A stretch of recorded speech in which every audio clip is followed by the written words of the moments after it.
The Master Key System, Part 18.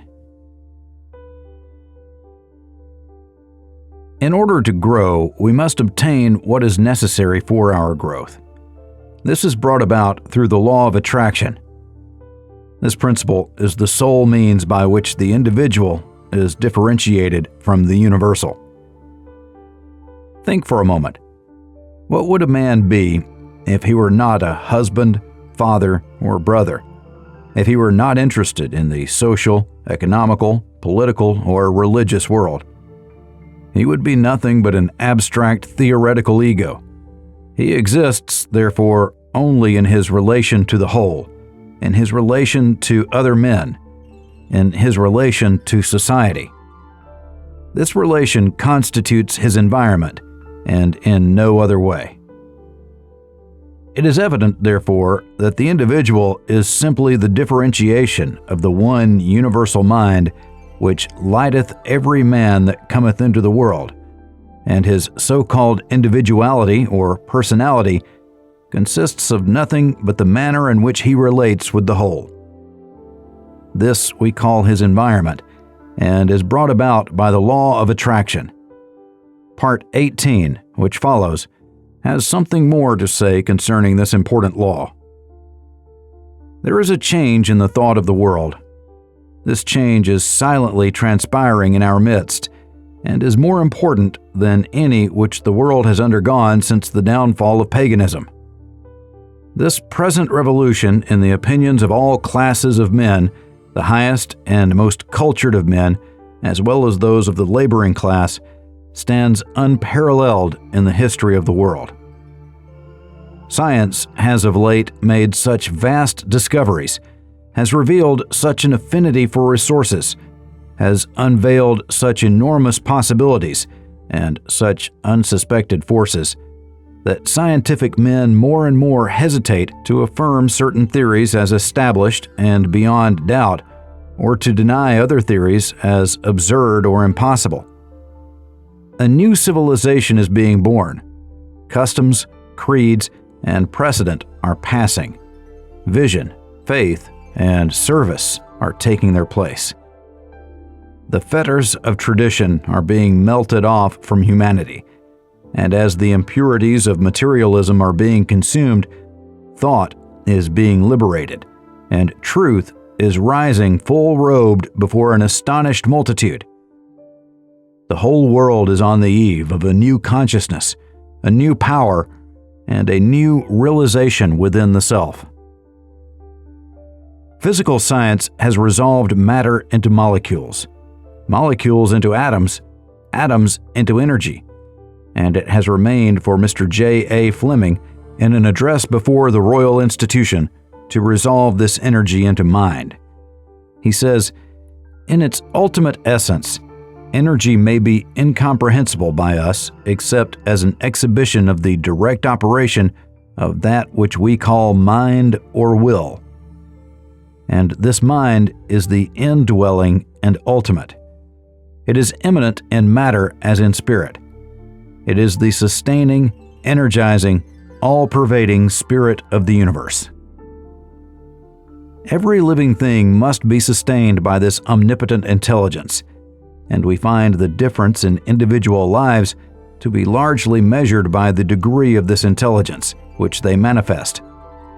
It is greater intelligence that places the animal in a higher scale of being than the plant, the man higher than the animal, and we find that this increased intelligence is again indicated by the power of the individual to control modes of action, and thus to consciously adjust himself to his environment.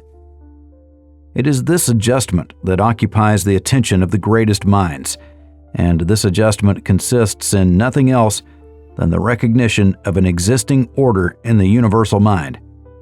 For it is well known that this mind will obey us precisely in proportion as we first obey it.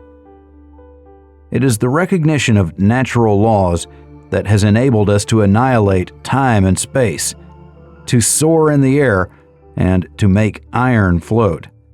And the greater the degree of intelligence, the greater will be our recognition of these natural laws, and the greater will be the power we can possess.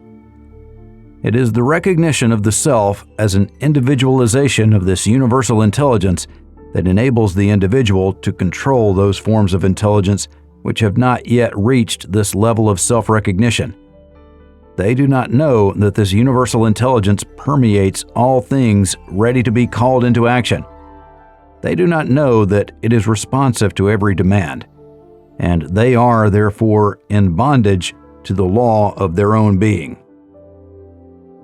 Thought is creative, and the principle on which the law is based is sound and legitimate, and is inherent in the nature of things. But this creative power does not originate in the individual, but in the universal, which is the source and foundation of all energy and substance. The individual is simply the channel for the distribution of this energy.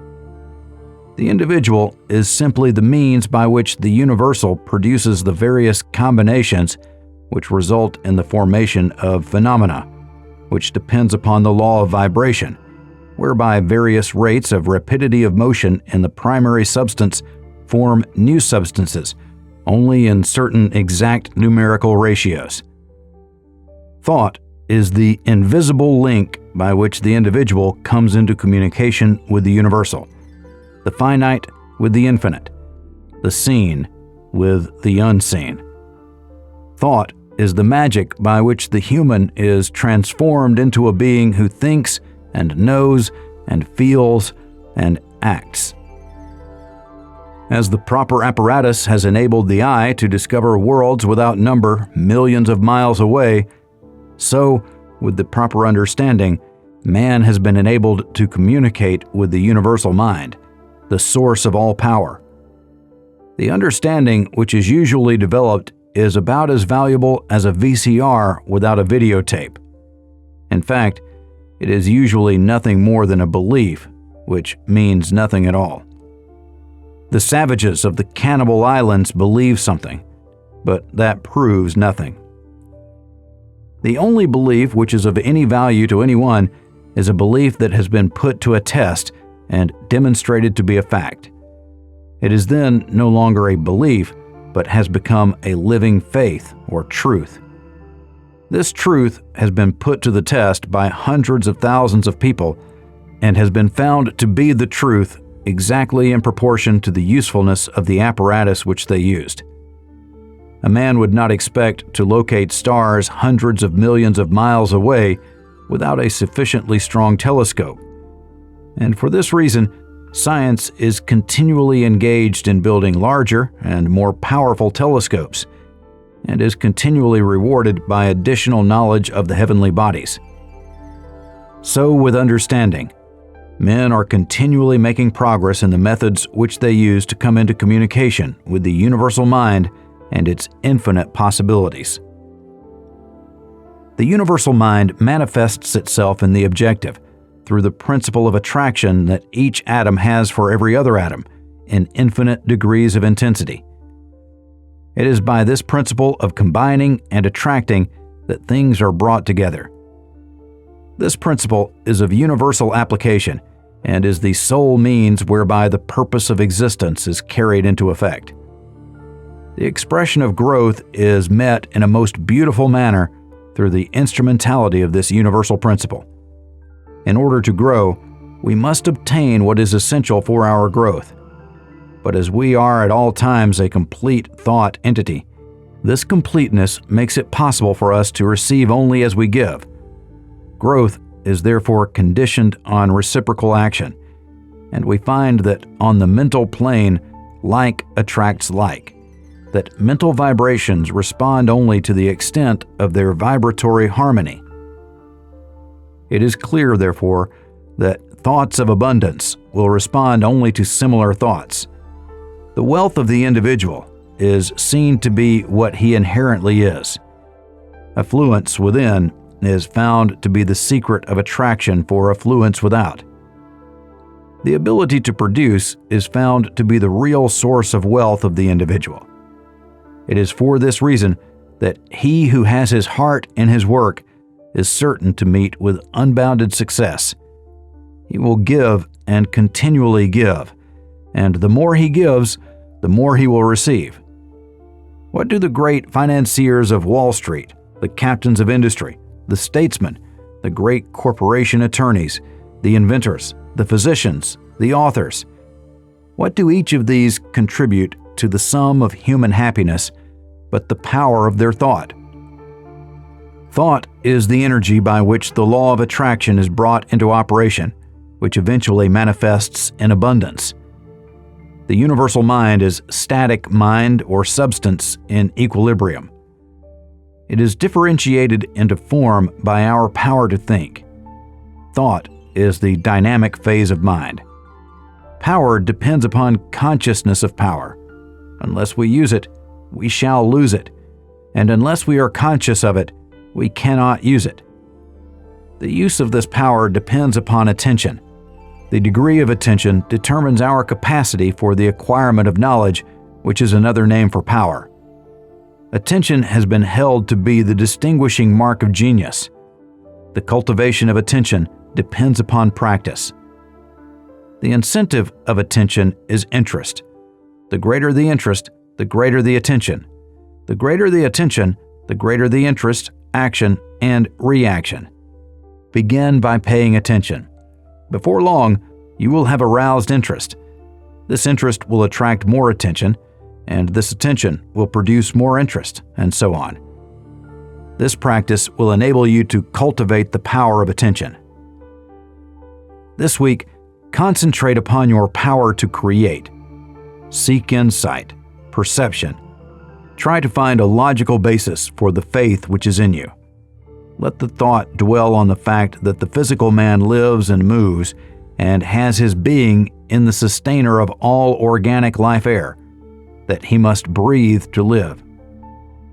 Then let the thought rest on the fact that the spiritual man also lives and moves and has his being in a similar but subtler energy upon which he must depend for life, and that, as in the physical world, no life assumes form until after a seed is sown, and no higher fruit than that of the parent stock can be produced. So in the spiritual world, no effect can be produced until the seed is sown, and the fruit will depend upon the nature of the seed, so that the results which you secure depend upon your perception of law in the mighty domain of causation, the highest evolution of human consciousness. There is no thought in my mind, but it quickly tends to convert itself into a power and organizes a huge instrumentality of means. Ralph Waldo Emerson.